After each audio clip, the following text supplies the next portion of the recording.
Iceland, the land of fire and ice. It is my immense pleasure to be able to visit Iceland for the very first time. When it comes to natural beauty, it doesn't really get any better than the country of Iceland. My mission is simple. I have one rented car and about a week's worth of time here in Iceland. What I want to do is see as much as I can in that limited amount of time. Renting a car gives you the freedom to go wherever you want, whenever you want. Now, as much as I would love to continue talking to you in this intro video, my time is limited, so I will leave you here. But the good news is, you're coming with me. Now, let's go see Iceland together.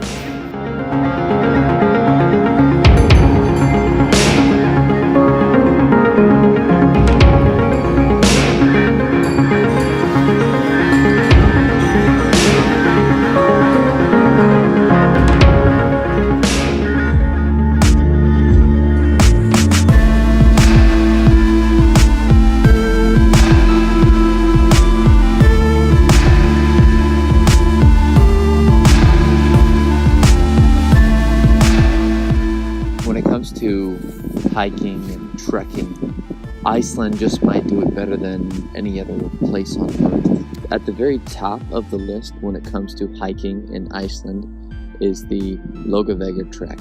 The Laugavegur trail is a world famous 3 to 4 day trek through some of the most spectacular sights in the Icelandic wilderness. The Laugavegur trail is actually only available for a few months throughout the year. It opens up around the start of July and is walkable from July, August, and into September.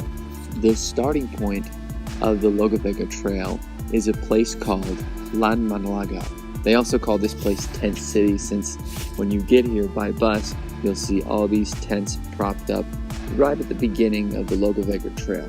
So obviously it's a very popular spot to start the hike. Really what Landmannalaugar is known for is the color of the mountains. So these mountains they call rainbow mountains because you look at them and they are all types of different colors.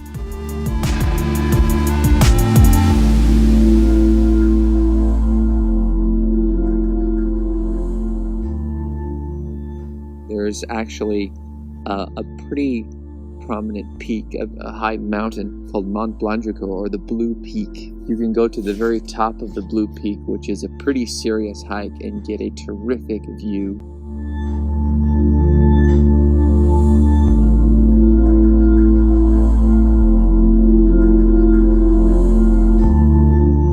Welcome to the summit of Mount Blanjukur, otherwise known as the Blue Peak. Getting up here can be quite the challenge. It takes anywhere from an hour to 2 hours depending on your level of fitness, but I would encourage you to push through the tiredness, push through the sweat, push through the difficulty, because when you are up here, you get a sight of all the beauty that Iceland has to offer. On one side, you see the mountains with all of the colors. It's no surprise they call these rainbow mountains because you look at them and you see almost a light pinkish color, a dark brown, green. To the other side, you see hills, volcanoes, and lakes, geysers with steam popping up. It really is the quintessential Iceland postcard getting up here. It's called the Blue Peak. It gets its name from the shimmering blue-black color of its sides. One cool fact is that the rugged terrain that you see here when you climb up literally was formed out of lava. So you're walking on an old lava-formed mountain. From here you get a good shot of the Landmannalaugar campsite. You can see all the tents that look like little puny ants. One thing to keep in mind if you are coming up Blanjukur is to take your time. Don't make it a race, especially if you are here in the summer months. You have all the daylight in the world. I say that just because some of the gravel can be a little bit loose, and it's not worth slipping off the side of one of these drops here because the drops seem like they don't end. It's safe to say that if you do take on the Blue Peak hike, it will be one of your favorite hikes you've ever done. Once you are up here, enjoy the view, take it all in, and congratulate yourself on a terrific view. Those of you who are hiking enthusiasts, who love to push yourselves and enjoy being in one of the most beautiful places in the world should definitely consider hiking the Lågovägar Trail.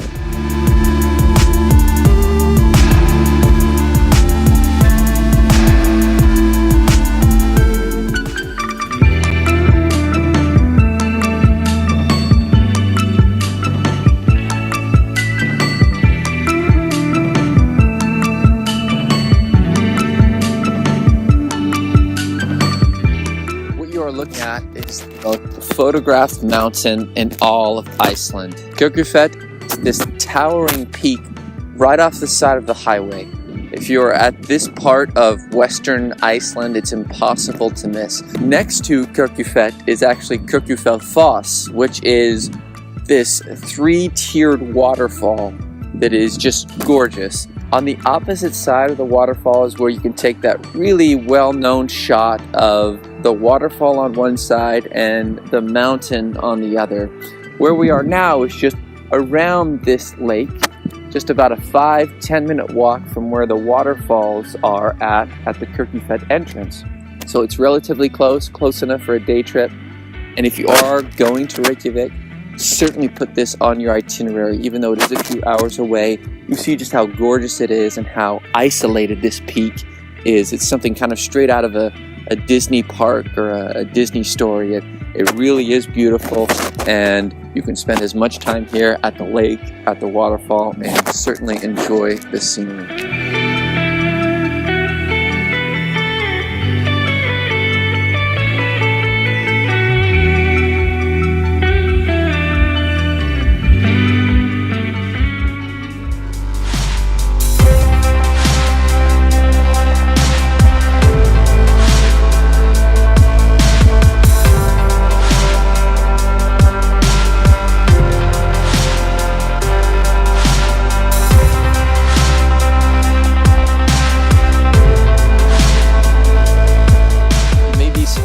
To find that one of the most popular tourist destinations in the entire country of Iceland is a crashed military plane. Thankfully, everyone in the crash survived.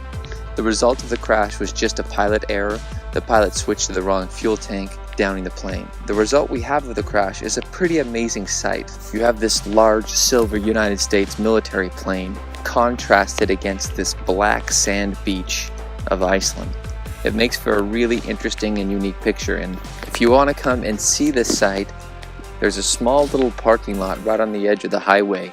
You can park there, and there are some signs that will point you to this direction.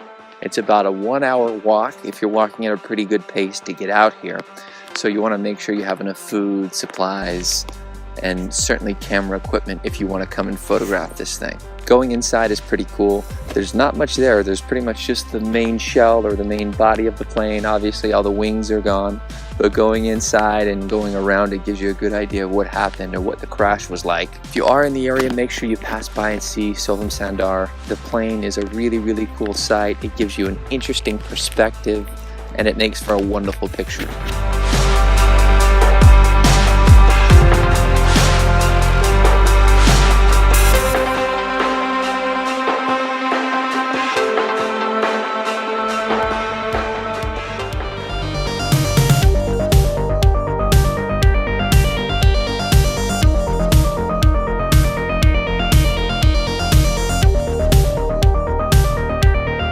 Willing to bet that you've probably never seen a beach quite like this, otherwise known as Diamond Beach. There are a few things that make this beach really unique.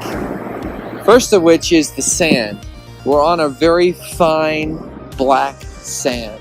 I'm sure that goes back to volcanic roots somehow. They call this place Diamond Beach for a reason. Upon the shore, large chunks of ice come washing up, and they look like diamonds in the sun. So on a day like today where it's relatively sunny, I won't say warm, you have these chunks of ice wash up on the shore and reflect the sun to give the appearance of diamonds. Now these chunks of ice are coming because there's a giant glacier on the other side of the beach. This glacier provides the ice that floats around and makes its way to the beach. It is nice and sunny out, and the sun does provide a little bit of relief from the cold. However, this is not your traditional beach in that this isn't a place you probably want to stick your toe in the water. In fact, you want to be careful of that unless you want hypothermia. The sand really is cool. I actually put some in a little container and I'm going to keep it with me. I've never seen sand like this before. It's pure black and very delicate. It's quite a drive to get out here. It's about 4.5 to 5 hours from Reykjavik, but the drive is absolutely worth it when you get out here to see the way that these chunks of ice reflect the sun on the beach. Diamond contrasted with the black sand. It really is cool, and it's worth your time. So if you have the time and you're able to get out here, you should definitely plan on it, because not only can you see Diamond Beach with the black sand, you'll also be able to see a real-life glacier, which not a lot of people get to see.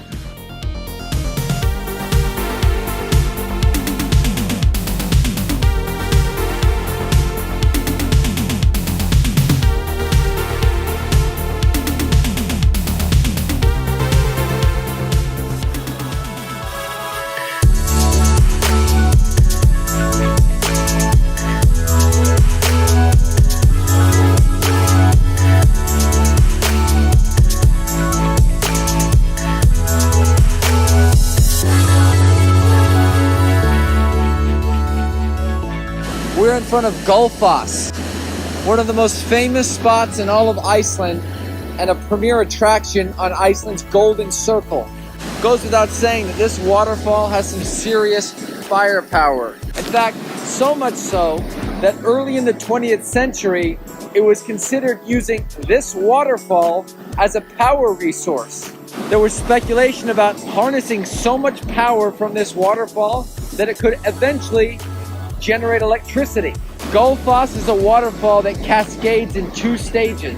The first stage is about 36 feet high, and the second stage is a staggering 70 feet. Where we are right now is close, maybe a little too close for this video, but I wanted to give you an idea of just how massive this thing is and how much power it generates. This waterfall is considered by many to be the most beautiful and prominent in all of Iceland. In Icelandic, Gullfoss means golden waterfall.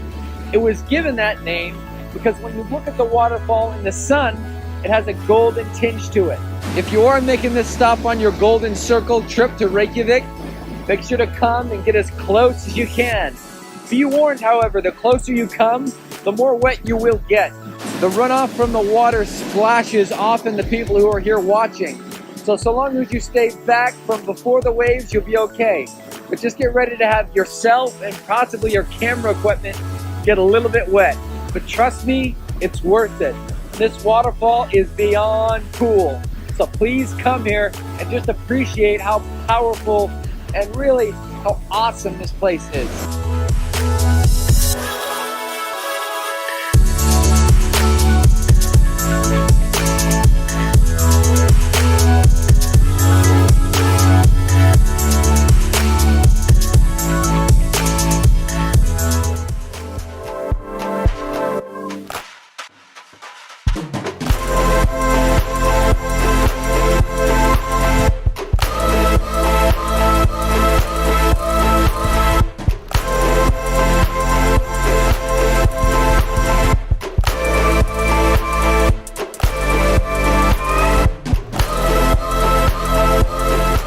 About every 5 to 7 minutes in the center of the geyser hot spring area, you see the Great Geyser.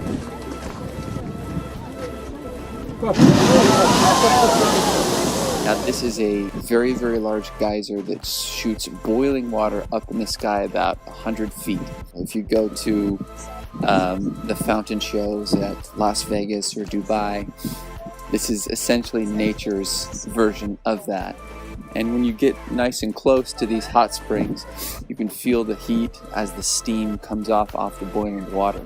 Geysers actually surround this entire area. So if you walk around, you'll notice that there are several areas where you can get very close to these hot spots and see these boiling water. So obviously if you're close to Reykjavik, if you're planning on doing the Golden Circle, make sure you hit the geyser hot spring area and make sure to spend some time waiting for the Great Geyser that shoots up every 5 to 7 minutes. Again, the good news is you won't have to wait too long because it's going to be shooting up. Try and camp out and get a good seat right in front, and then go a little further back so you can get a good vantage point of that Great Geyser shooting off.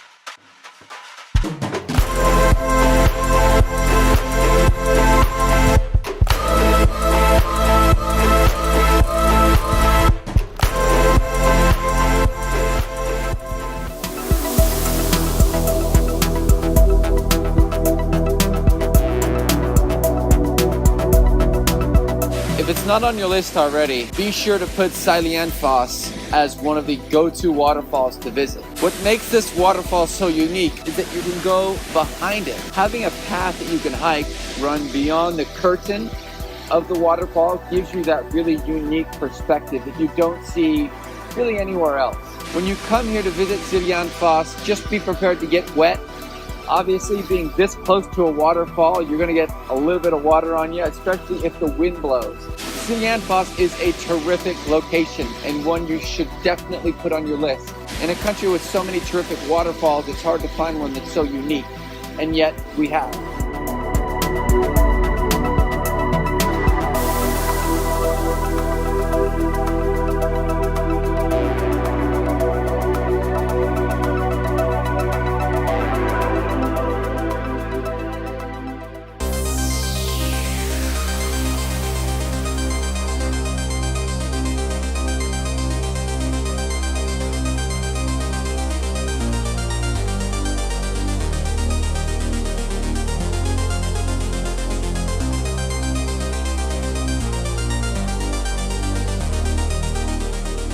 What you are looking at is the most famous church in Iceland. This is called Hallgrímskirkja. Hallgrímskirkja is the tallest building in all of Reykjavik and the 6th tallest building or edifice in all of Iceland. Understandably, it's kind of a hotspot for tourists to see this really incredibly unique looking church in the center of the city. Hallgrímskirkja is visible from nearly any point in the city. You can always see the tip, very recognizable as it has the statue of Leif Erikson just right out in front of it. You can go inside for free like most churches in Europe, although when you do go on the inside, it is uniquely different from most of the major churches and cathedrals that I've been into in Europe. It's got much more of a modern, nice, clean feel to it. You go into some of these churches in Europe, they're very, very old, and you go inside and they're beautiful, but they're beautiful in a more antique sort of way. They look a little grungy, dirty, they essentially show their age. When you go inside Hallgrímskirkja, it's almost going inside of a hotel lobby. There's carpet, nice marble, the organ looks nice and clean, stained glass looks really, really clean. It's well lit, it's not dark on the inside, and I was almost a little bit shocked and surprised by that, because most of these big churches you go into in Europe have a very much of an old school feel.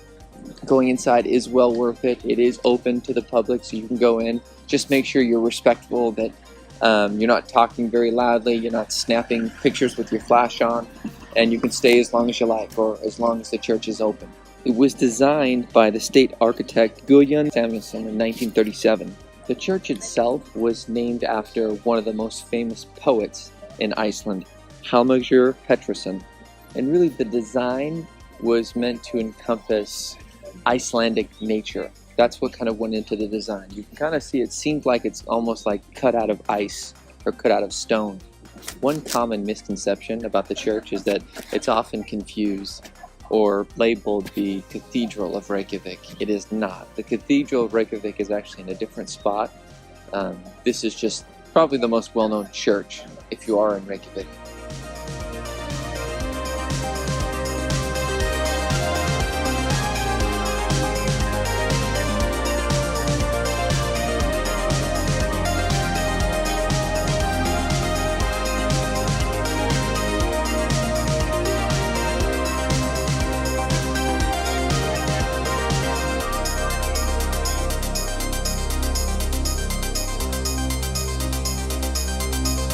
Reykjavik. It is the capital as well as the largest city of Iceland. It really has a small town feel to it. You see a lot of tourists pouring in and out of the Hallgrímskirkja church, the opera house, the Sun Voyager.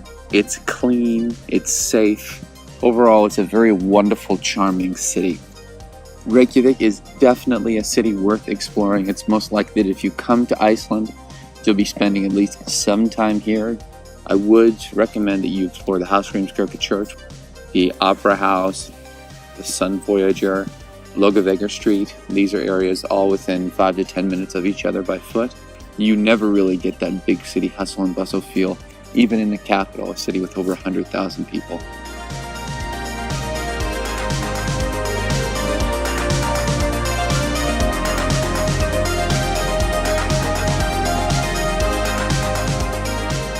One thing you may have to get used to if you visit Iceland in the summer is just the amount of time that it's light outside.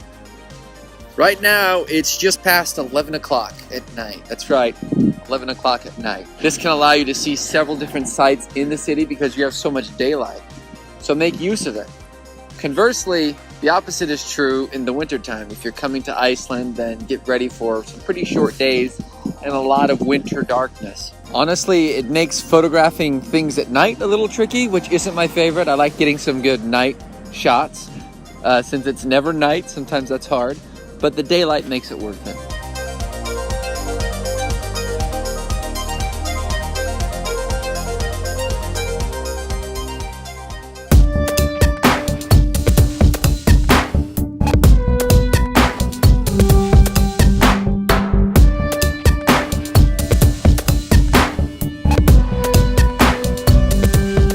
Actually a lava beach. The sand here, which is black, was made out of ash. There are actually several lava beaches here in Iceland, but this is probably the most famous one. This is a very famous, popular spot to take photographs, especially with the rock formations in the ocean. Instead of being real sandy, it's more rocky, especially the closer you get to the water. So you get to the water and it's mini rocks, which really is better. The sand doesn't really get everywhere and annoy you. The rocks themselves are a little easier to deal with. You see this enormous natural pyramid made of basalt columns, and people think that they look like a staircase to the sky, and often you'll see people climb these, and it's really a natural wonder, and it complements the beach very, very well. Try and come here too in the evening where you can catch a sunset, which are just gorgeous. Like most of the places here in Iceland, it gets busy, but not terribly busy, so you can come down here and enjoy a perfect evening and enjoy the cliffs and have it to yourself. Another good time to come to Reynisfjara Beach is earlier in the morning. There are just a few people here on the beach, and to be here alone, you get a good, quiet, serene feeling. You just hear the crashing of the wave. Obviously, come to Reynisfjara Beach. This is a gorgeous place. I'm willing to bet you probably haven't seen a beach like it. To the extent that you are able to try and walk as far as you can along the beach, and you'll be in for a very peaceful, serene experience.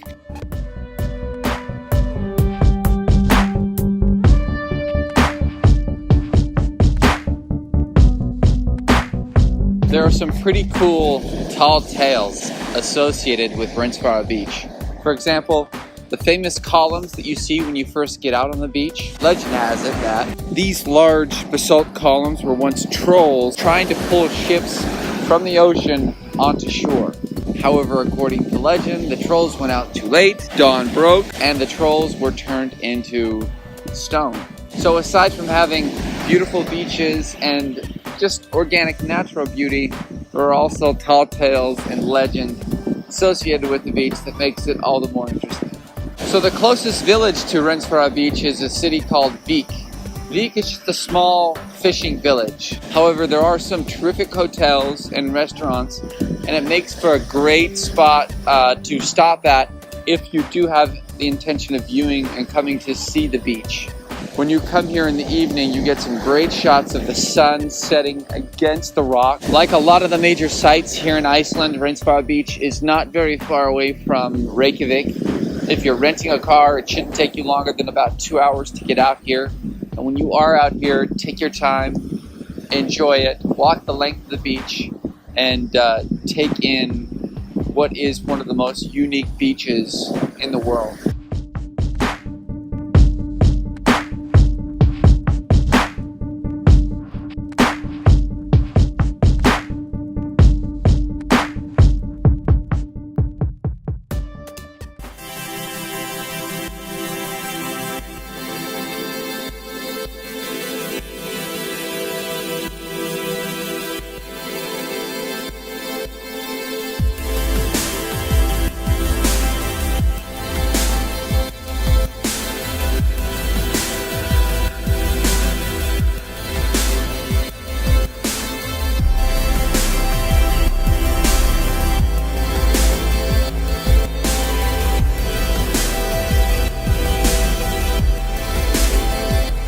So, are you impressed yet?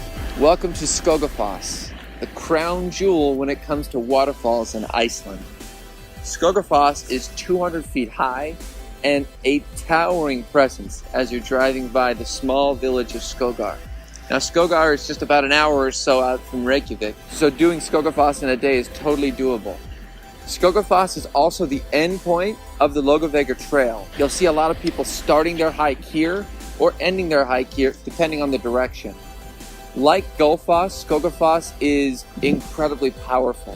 When you get here at the parking lot, you can just hear the sound of the water crashing up against the ground. Now, although not terribly advisable, especially if you have very expensive camera equipment, you can walk up right to the very, very front of the falls. This will give you an idea of just how powerful this waterfall is. Make sure you're careful.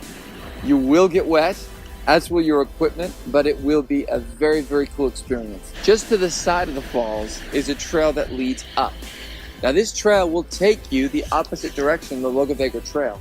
So that means after you pass Skogafoss, you will go and pass about 25 other little waterfalls. If you keep going on this trail, you'll eventually go on the road to Thorsmark, where you'll see the Fimmvörðuháls Pass. It's likely that you've seen Skogafoss in either Hollywood movies, commercials, or promotional materials. This is the quintessential image that appears in people's minds when they think of a waterfall. Skogafoss is accessible and visited by many all throughout the year.